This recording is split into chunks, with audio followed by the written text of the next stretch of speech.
Hello everyone, welcome back to Behavior Canvas. I am Rima and today we are doing something big. We are covering the entire foundations of analysis domain today. So this is the domain that separates people who have memorized ABA from people who actually understand it. And there is a massive difference between those two groups on exam day. So before I start, I wanted to ask you something. Quick poll for everyone watching. Do you know that what does it actually means when you practice it? So drop your answer in the comment section. I will read some as we go. So today we will covering domain 3 ABA principle. So this is the most important unit domain for all the QABA aspirants. Either it's for a BAT, either it's for QASP-S, or it's for QBA. So it's very important. So today we will cover scientific understanding, seven dimensions, six attitudes of science, motivating operations, the four terms contingency, verbal operation, reinforcement in full depth, punishment extensions, stimulus control, behavioral momentum, and many more. So we are going to build the entire foundation today. So let us go.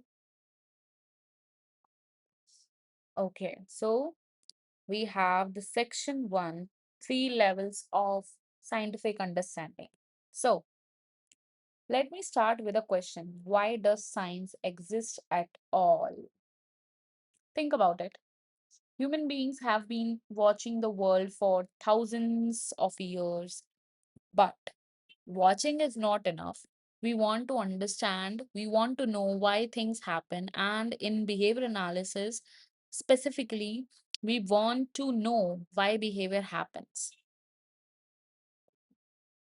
So, in behavior analysis, science aims to understand behavior at three progressive levels. And these levels are progressive, each one is more powerful than the last. So, we have description, prediction, and control. So, let me explain each one using one example. Let's take an example of Kabir.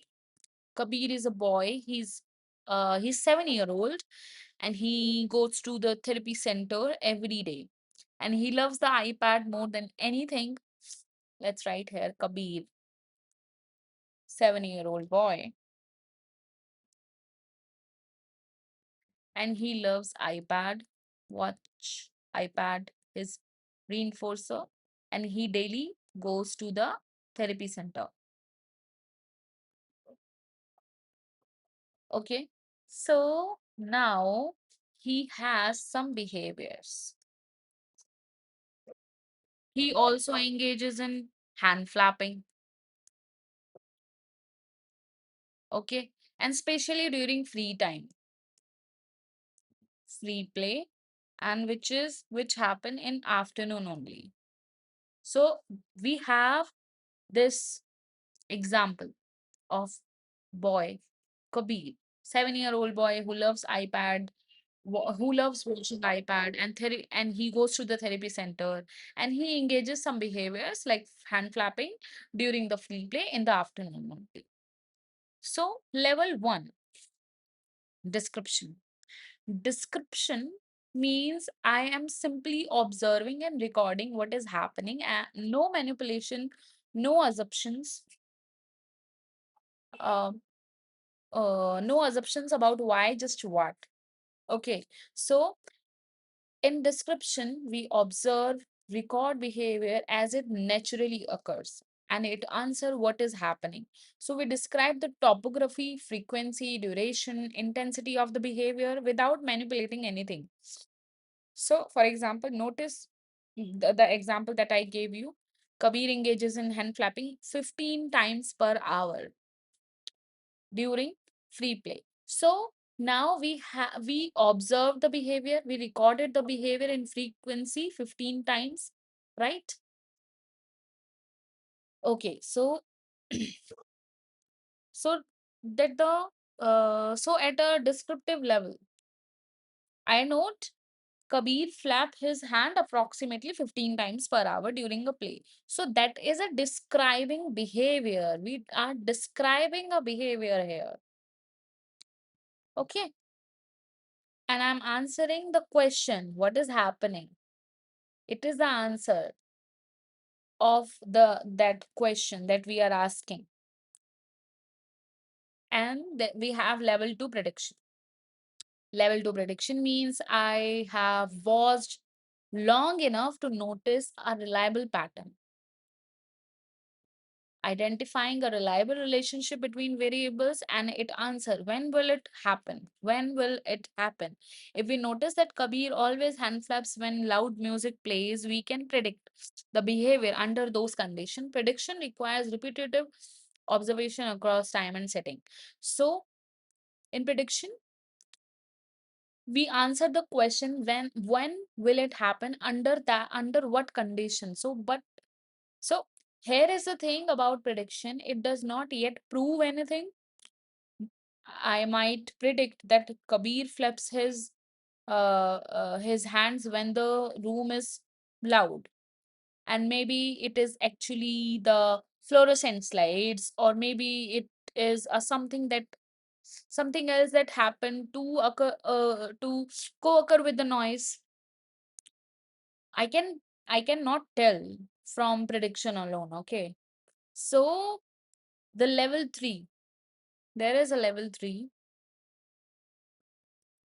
Level 3 says control. Control says demonstrating that variable cause a change in another by manipulating it is answer. How we can change it. This is the most powerful level of understanding, and it's the goal of experimental analysis. When we remove the loud music, hand flapping drops 0. So we have demonstrated the control here. Okay. So this is where behavior analysis lives. Control means I can demonstrate that one variable cause a change in behavior by a systematically manipulating. Okay. So if I reduce the noise in the room and hand flapping drops, and I reintroduce the noise and it comes back, the hand flapping behavior comes back, and I remove it again, it drops again. I have demonstrated control. I know that noise is the variable. So control answered the question how we can change. How we can change the behavior. And this is the most important and most powerful level because it allows us to actually help the individual. So now here is your exam tip. The exam may ask you to distinguish between these levels. Remember, description is the lowest level. Where should I write? One second. So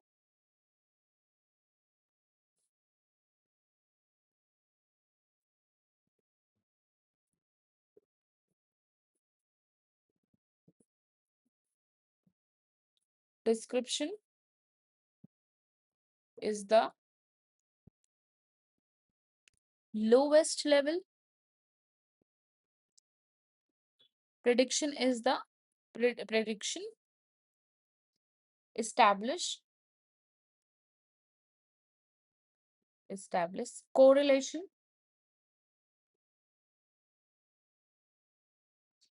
Correlation, but does not prove causation. Okay. Does not prove causation.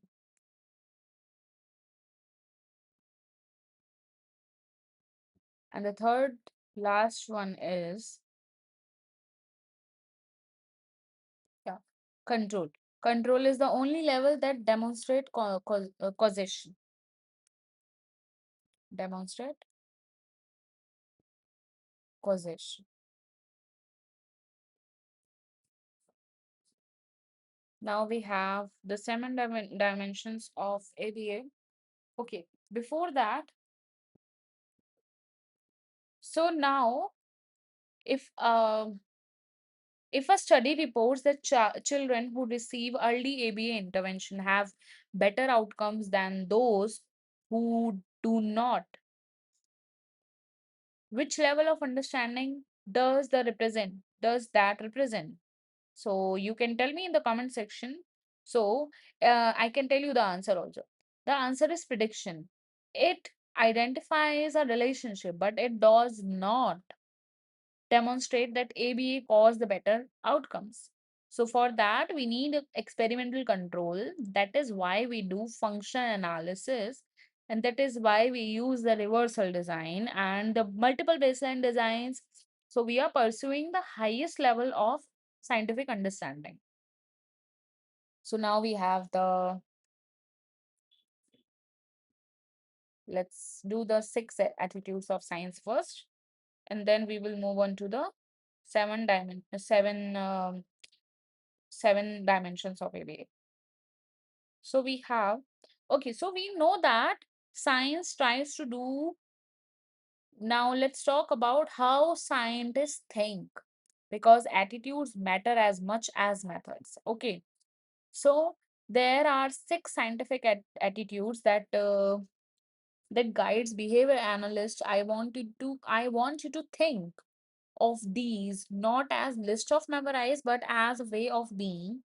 So these are the things that separate a scientific or a scientist practitioner from someone who is just following a manual. So the first dimension is determination. So determinism means we believe that all behavior has a cause. Nothing happens randomly, even does not occur randomly. Behavior is lawful and orderly. If we look carefully enough, we can identify the variable that control. This is the foundational assumption that makes behavior analysis possible. So, this is the foundational assumption that makes our work possible. If behavior were random, we could not study. If we could not change it, we could not predict it. Right. So, this is where we see when a parent says to me, he just does it out of nowhere. My internal response is, then we have not done the functional assessment yet. So there is always a cause. We just have not found it. So all behavior has a cause. Behavior is lawful and orderly. So if we look carefully, we can identify the variables and then we can control it. And then we have the empiricism. Empiricism means our knowledge must come from a direct observation. Whatever we see, whatever we are learning, that comes from a direct observation or a measurement from the real world. So we do not expect an explanation based on intuition, authority, or tradition alone. Because if it cannot be observed, it cannot be scientific.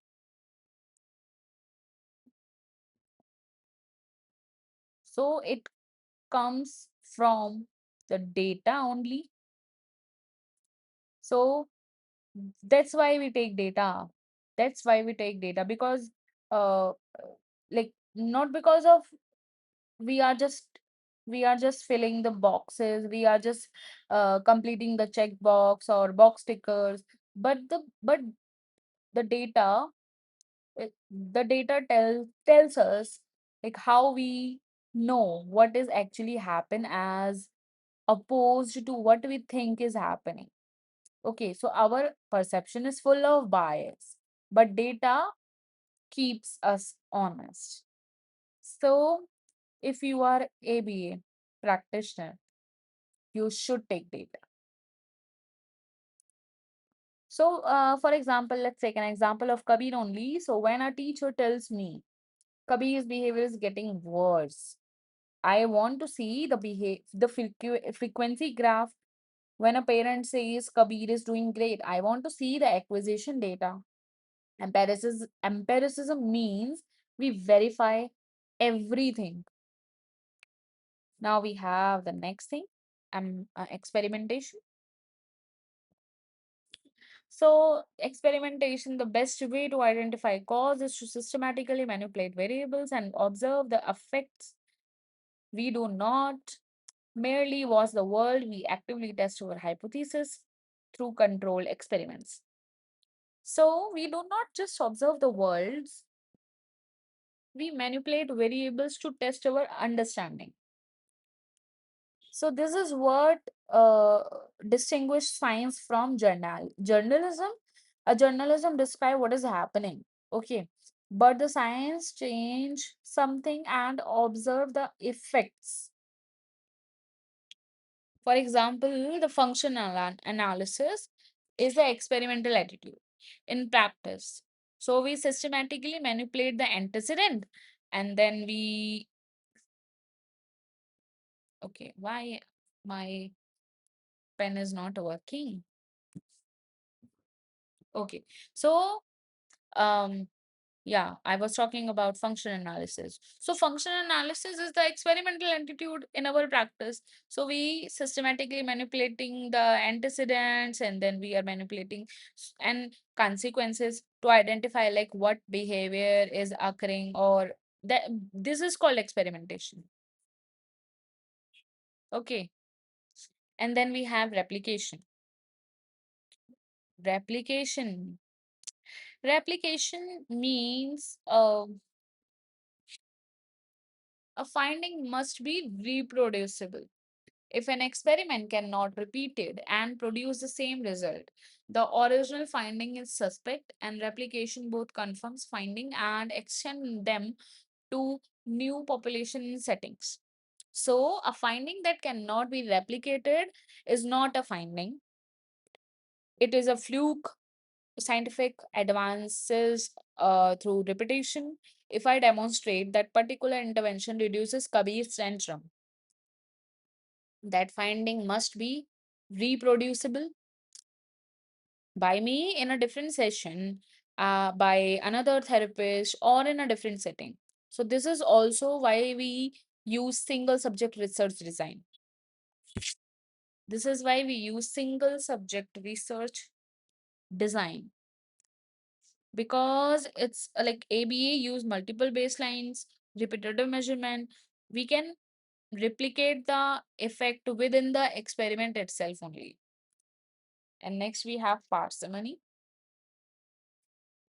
Parsimony, when we completing explanation exists,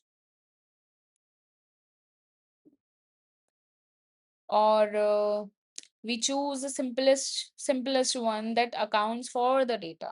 We do not invoke complicated, unobservable, complicated, complex, or an unobservable explanation when a simple behavioral account will do. So here is what this looks like in a practice. If Kabir throws material during maths activity, if I could explain it by saying he has underlying anxious attachment patterns related to his early childhood experience, and and a deep fear of failure manifesting as avoidance behavior.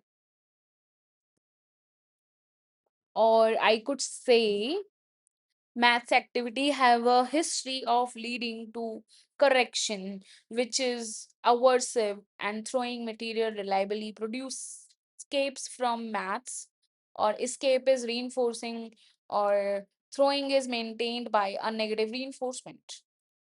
So which explanation is simple? Which one can I actually test and manipulate? Which one leads to an intervention? So parsimony says use the simplest, use the simplest explanation that fits the facts, and add complexity only when the simple explanation is insufficient. Now we have the last one, philosophical doubts. So this is my personal favorite. So philosophical doubt means no matter how confident I am, I hold my conclusion tentatively, and new evidence can always revise my understanding. So the history of science. The history of science is a the history of science is a history of people being confidently wrong and eventually finding out. The best scientists are not the ones who never wrong. They are the ones who update their beliefs fastest when the data contradicts them. So, in philosophical doubt, scientists hold their conclusion tentatively, always open to revision, to face the new evidence, and new finding is treated as final truth. So, this keeps science self correcting and progressive. In practice, this means I run a functional analysis and I develop a hypothesis, I design an intervention based on that hypothesis, and I implemented it and collected data. And uh, if the data shows the intervention is not working, I revise. I do not keep doing the same things and blaming the child. So now we have the motivating. No, we have the seven dimensions. We have to cover it now. So seven dimensions of ABA. All right. Now we get into the most famous paper in our field. So Bear, Wolf, and Risley in 1968, they defined ABA through seven dimensions and remembered by uh, baguette or grab a big cup of every afternoon, or you can learn it with this get a cap. G means generality, E means effective, T means technological, A means applied, C means conceptually systematic, A means analytical, and B means behavioral. So now you can use any of these mnemonics. Baguette, grab a big cup every afternoon, or get a cab. Mostly I love this one. Get a cab. So applied. Let's talk about let's go through each one properly. So we have the applied one first. So apply the behavior or environmental variables chosen for study and must be socially significant. It must matter to the individual and society. We do not study behavior simply because it is interesting to study. So the behavior and environmental variable chosen for study must be socially significant. They must matter to the individual's life and society. This means we do not choose behavior simply um, because they are interesting to study. We choose behavior that makes a real difference. Communication, self help skills, uh, communication skills, self care, or reduction in self injurious behavior, or academics, or school readiness program. So they are all applied targets. Let's back to Kabir. If decide to study, how many times Kabir blinks during a session because I find it fascinating neurological that is not applied. So there is no social significance. But if I am working on Kabir's mending, so he can communicate his needs and reduce frustration. So that is applied. We have behavioral. So behavioral. The focus is on behavior itself, observable, measurable behavior, not inferred internal states, not hypothetical construct, not inner internal states, not not a personality issue, nothing. So we focus on the focus is on behavior itself. For example, Kabir is anxious. It's not a behavioral description. It is an inferency. Kabir cries, turns away, and pushes materials off the table when presented with novel task. Is behavioral. I can observe, measure those things. We can observe, we can measure, but we cannot. It cannot analyze. So this is the dimension also tells us the behavior must be defined well enough to be measured. Vague terms do not meet the behavioral dimensions. Now we have the analytical. So analytical says the practitioner must demonstrate a reliable functional relationship between the intervention and the behavior change. We must show that our manipulation, not something else, caused the change. This is achieved through experimental design. So, in analytic, this practitioner must demonstrate a reliable functional relationship between the intervention and the behavior change. We cannot just say things got better. We must slow. We must show that our intervention specifically caused the change. Okay, so this is achieved through through experimental design. Okay, I hope you are getting my points. And one second. Oh, okay. So now we have let's talk more about analytic. So the experimental design that we use, like behave the reversal design, multiple baseline design, alternating treatment design. So these design allow us to show that when we put the intervention in a behavioral changes and when we take it out, it returns. That is demonstration of functional relationship. Technologically, our procedure must be described so clearly. Technologically, our procedure must be described so clearly, completely enough that any trained person can replicate them exactly. Vague description like provide reinforcement are not technological. Technological description says exactly what, how much, and when. Okay. So our procedure must be described so clearly, completely, so that any behavioral behavior analyst practitioner or any ABA trainer can replicate that through from the written description alone. So imagine you are writing your intervention procedure for Kabir. For let's take an example of mending program. Okay, if I write it, provide reinforcement after he mends, that is not technological.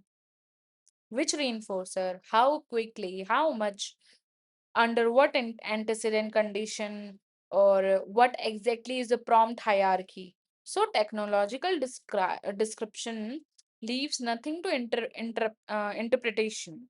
It is a recipe that anyone can follow and gets the same result.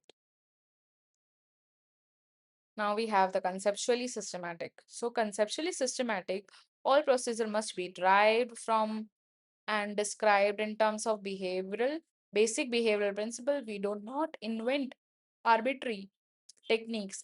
Every procedure should be traceable to established science, which makes our field cumulative and coherent. Okay, so conceptually systematic says all procedure must be derived from described in terms of established in terms of established behavioral principle. We do not invent arbitrary techniques. Even like every strategy we use, it should be traceable. Uh, okay, so this is what ABA makes a coherent science rather than a collection of tricks. When I use extension, it should be because I understand the principle of operant conditioning, reinforcement, and how removing reinforcement affects behavior, not because I read it in a checklist. Okay, so this dimension also means when we use behavioral language consistently, we do not mix and match frameworks depending on who we are talking to. So the conceptual systematic stays consistent only. Now we have the effective one. So, intervention must be produce a practical, meaningful change in behavior. Statistical significance is not enough. The change must matter in the person's real life, and result is trivial, and the analysis is not effective.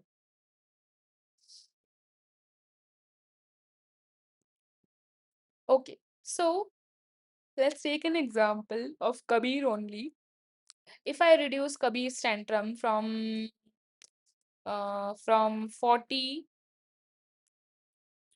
to 38 per day uh, for uh, for 6 months of intervention. So this is technically a change, but it is effective? No, it's not effective because the change is large enough to make a real difference. There is no real difference. In 6 months, the Kabir dropped only two. No, it's not a real change. So effective means the change is large enough to make a real difference to the person's quality of life, social relationship, and daily functioning. And then we have generality.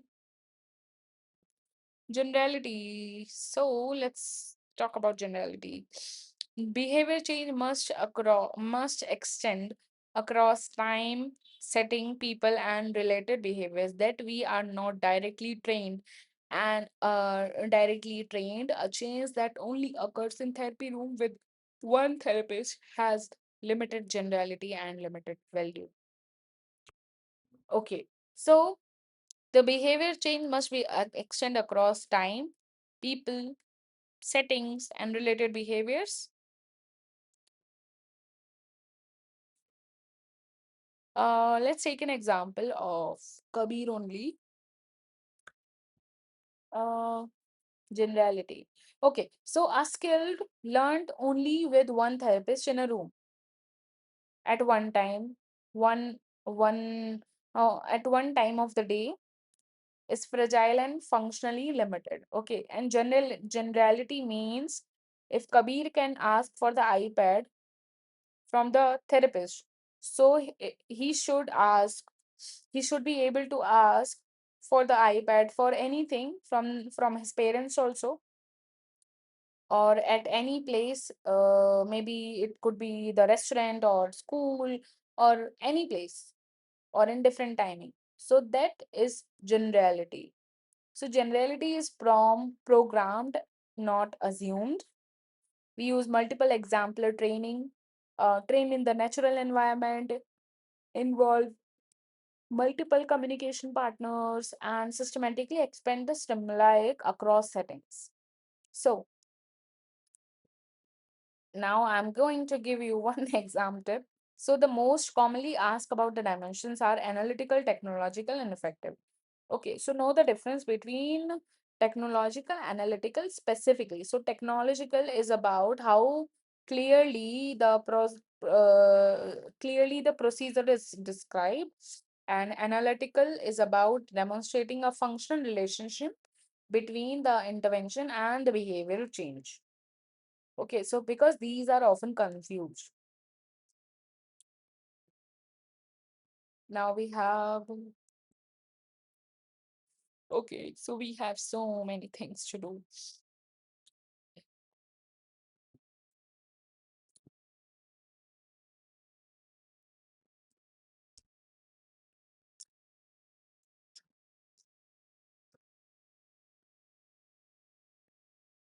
Okay, now let's wind up this session.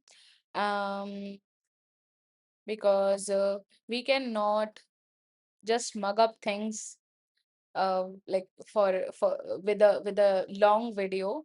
I want you to understand these concepts so nicely because these are very important. These are the foundations of our practice work, of our ABA knowledge, of uh, our practical conductions of these or all these theories. So now I will see you in the next session for the for the next part, the next part that we are going to do the motivational operation. So or drop your questions if you have any doubt or if you have any suggestions for me. Feel free to comment and do share with those who are on the same journey, who are preparing for IBA, QBA, or ABAT, or any other ABA exam. So, this is Rima from Behavior Canvas. Bye bye. See you soon.